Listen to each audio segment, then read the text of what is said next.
Free fire game খেলতে শুরু করি 2020 সালে। এলাকার ভাই ব্রাদার গুলো দেখতাম রাতে এক জায়গায় বসে বসে শুধু চিল্লাচিল্লি করতো। একদিক দিয়ে ভালো লাগতো, অন্য দিক দিয়ে মনে হতো এরা এমন চিল্লাচিল্লি কেন করে, চারজন চারজন করে। তারপর তাদের কথা মতো তাদের মতোই শুরু করি ফ্রি ফায়ার গেম। প্রথম দিন গেম খেলে রাত জেগেছি 11টা, যেটা ছিল রাত জাগার প্রথম কারণ এবং প্রথম ভালোবাসা। এলাকার বন্ধুরা মিলে রাত হলেই আড্ডার আসর দিয়ে বসতাম আর শুরু করতাম গেম খেলা।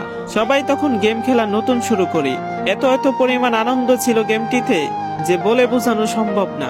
তখন ভালো কোনো ফোন ছিল না, ল্যাগ করতো তবুও খেলতাম। আব্বু আম্মুর কি পরিমাণ বকাঝকা খেয়েছি সেটা বলা বাহুল্য। অনেকদিন তো স্কুলেও যাইতাম না, বন্ধুরা বসে গেম খেলতাম।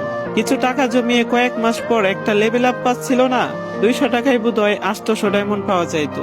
800 ডায়মন্ড থেকে একটা অলক ক্যারেক্টার নেই, আর সেই অলক ক্যারেক্টার ছিল তখনকার সময়ে সবচেয়ে দামি ক্যারেক্টার।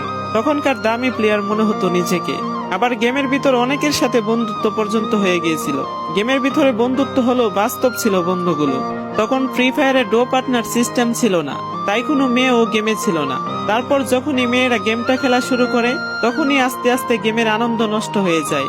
অনেক বেশি র্যাম প্রয়োজন হতো, তো তাই গেমটা খেলতে ভালো একটা ফোনের প্রয়োজন হইতো। কিন্তু তখন ভালো ফোন ছিল না, কোন রকম একটা ফোন দিয়ে খেলতাম গেমটা।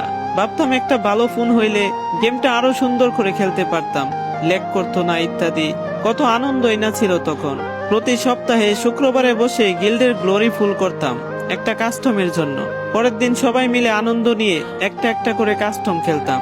আমার জীবনের প্রথম 3 বছরের ভালোবাসা কোনো মেয়ের জন্য আমি গেমটারে কখনোই ইগনোর করি নাই। যখন মন খারাপ থাকতো গেমটা খেলতাম একা একা। একটা বুইয়া পাইলে তৎক্ষণাৎ মন ভালো হয়ে যাইতো, মুখে সব সময় একটা মৃদু হাসি থাকতো। এখন আমার কাছে গেমটা খেলার মতো অনেক ভালো একটা ফোন আছে, আমার কাছে এখন অনেক ভালো কালেকশন আছে, টপ আপ করার জন্য টাকাও আছে। কিন্তু গেমের ভিতরে থাকা সেসব বন্ধুরা আর নেই, সবাই ব্যস্ত হয়ে গেছে, সবার আইডি গুলো অফলাইন হয়ে গেছে। কেউ কেউ 1 মাস 2 মাস পর ঢুকে গেমের ভিতর সবকিছু বেক করে দিয়েছে।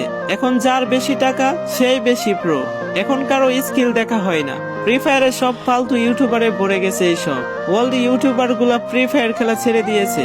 আমি এখনো সেই 2017 সাল ব্যাক আসবে বলে অপেক্ষায় আছি।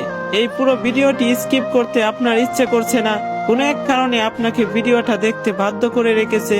জি জনাব, তুমি সেই ছেলে যে তার পুরো আবেগ দিয়ে গেমটা খেলেছো। তুমি সেই ছেলে যে 2017 সালের ফ্রি ফায়ারের মিউজিক